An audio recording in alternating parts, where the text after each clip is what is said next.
புதுசு வரலாறு பெருசு என்ன மானுட குலமோ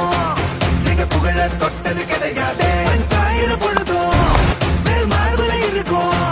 என்ன எதிரி வாழும் நீங்க முதுக பார்த்தது கிடையாது 1000 கை உன்னை சரிக்கும் உன் மனச தூக்கி நிறுத்து உன வீசிட மாற்றி வையவனோ எட்டு கிழமோ நிறைய கொடுத்து எல்லாமே கொடுத்து வசத்துறமோ